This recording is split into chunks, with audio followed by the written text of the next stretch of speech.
चलो बच्चों, आज हम देखेंगे तृतीय लिंग का बोध, जिसके लेखक हैं लेखक मंडल। देखो बच्चों, लेखक कहते हैं भारतवर्ष में प्राचीन काल, मध्यकाल और आधुनिक काल में किन्नरों के जीवन और उनके योगदान पर प्रकाश डाला गया है।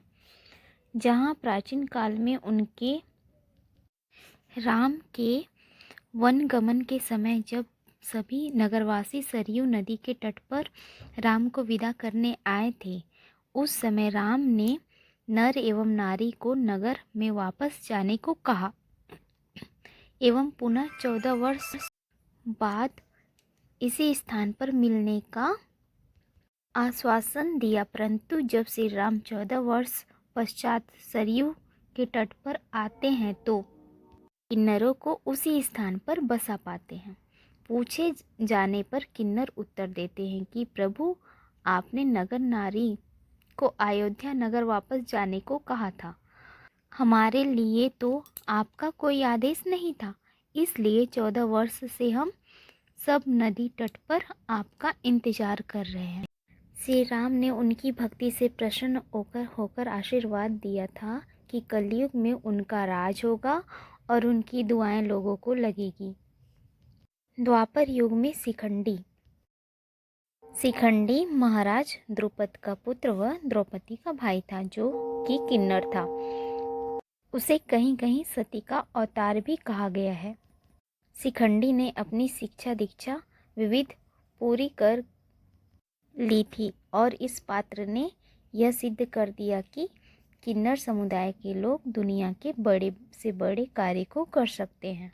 कहा जाता है कि शिखंडी ने धर्म की रक्षा के लिए महाभारत का युद्ध लड़ा था और उसकी प्रतिभा को देख श्री कृष्ण ने उसे महाभारत के युद्ध में सेनापति बनाया था। अति सम्मानजनक स्थिति के प्रमाण राम वनगमन और महाभारत काल के शिखंडी आदि की सामाजिक भूमिका से अवगत कराया गया है। लेखक कहते हैं कि मध्यम काल में मुगल शासकों द्वारा अपनी रानी की सुरक्षा के लिए इन्हें नियुक्त किया जाने लगा, जिससे इनकी प्रतिष्ठा में वृद्धि हुई और मुगल काल में कई तरह के हमलों से पीड़ित होकर अलग अलग रहने वाले किन्नर एकजुट होकर रहने लगे। यही अपनी विशेष भाषा का इस्तेमाल किया। आज वर्तमान में भी इस भाषा का प्रयोग किया जाता है। मध्यकाल में असुरक्षा की भावना के कारण ये बाहर नहीं निकलते थे।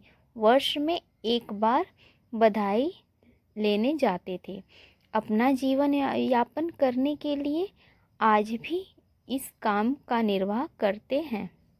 लेखक अब आधुनिक काल के बारे में कहते हैं।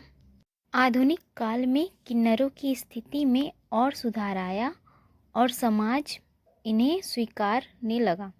आज एक किन्नर बड़े बड़े कारपोरेट, फैशन डिजाइनर, कला और राजनीति के क्षेत्र में लोहा मनवा चुके हैं। आधुनिक काल में ही किन्नरों पर विशेष अध्ययन किया गया है। नारीत्व का लक्षण रखने वाले को किन्नर कहा गया है। अन्य लक्षण रखने वाले को थर्ड जेंडर कहा गया। साथ ही इनके संरक्षण के लिए कानूनी धाराओं में संशोधन भी किया गया। धन्यवाद।